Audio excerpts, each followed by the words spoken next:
एक गरीब ब्राह्मण का जवान लड़का था, बात की तो उसने कहा हमारा भी सौभाग्य होगा कि तीर्थ यात्रा होगी, आप हमारे पिता तुल्य, आपकी सेवा होगी। समस्त तीर्थों में भ्रमण कराया।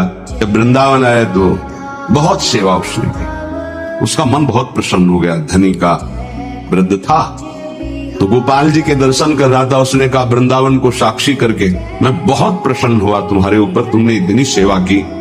एक बेटी ब्याह योग्य है, मैं तुम्हें ब्याह करवा दूंगा अपनी बेटी से। तो देखो हमने तो नहीं कहा, तुमने कहा है ना, इस बात को ध्यान रखना, वहां जाके भूल मत जाना। और जब गांव पहुंचा तो वृद्ध की हिम्मत नहीं हुई अपने धनी बेटों से कह दे कि बहन का ब्याह उस गरीब के साथ कर दो। गरीब ब्राह्मण ने जाके कहा बूढ़े ब्राह्मण से कि आपने कहा था भगवान के सामने कि अपनी बेटी का ब्याह तुम्हारे साथ कर देंगे। जवान बेटों के भय से उसने कहा मुझे याद नहीं ऐसा कुछ। भाई याद नहीं, तुमने भगवान के सामने कहा था, वो कह रहे हो याद नहीं। तो बेटों ने कहा कि चलो भागो यहाँ से। भगवान के सामने का बुलाओ भगवान को, अगर साक्षी दे देंगे तो हम बहन का ब्याह कर देंगे। बोले पक्का? तो उनको पता था कि मूर्ति कोई बोलती थोड़ी चलती थोड़ी। उनका हाँ पक्का। बोले पंचों के बीच में बोल दो, पहले गांव में पंचायत होती थी, यदि ठाकुर जी आके गवाही दे दे तो ब्याह करवा देंगे। वो गरीब आदमी जो कुछ था बेचा, फिर वृंदावन आया।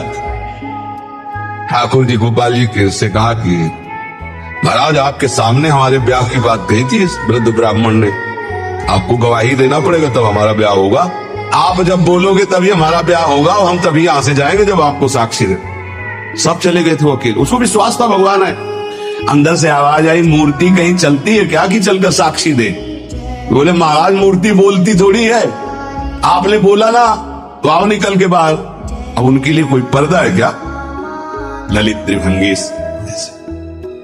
बोले देखो यार, बोले महाराज हम जानेंगे कैसे कि आप आ रहे हो? बोले मेरे नूपुरों की ध्वनि सुनाई देगी, और देखो लौट कर जहां देख लोगे उससे आगे फिर हम नहीं जाएंगे।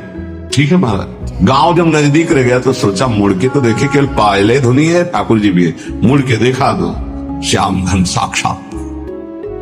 प्रभु ने कहा देखो तुमने वादा तोड़ दिया, अब हम यहां से नहीं जाएंगे। बोले महाराज अब तो कोई बात नहीं। गांव में दौड़ के गया, गोपाल जी आए, प्रभु आए साक्षी देने के लिए मेरे ब्याह के लिए। पूरा नगर दौड़ पड़ा, पंचायत के सब ने देखा प्रभु विराजमान। अब किसी की हिम्मत थोड़ी थी कि पूछ ले, जबरदस्ती उस बुड्ढे से कहा ब्याह करो भगवान वृंदावन से साक्षी। आज भी साक्षी गोपाल के रूप में भगवान विराज।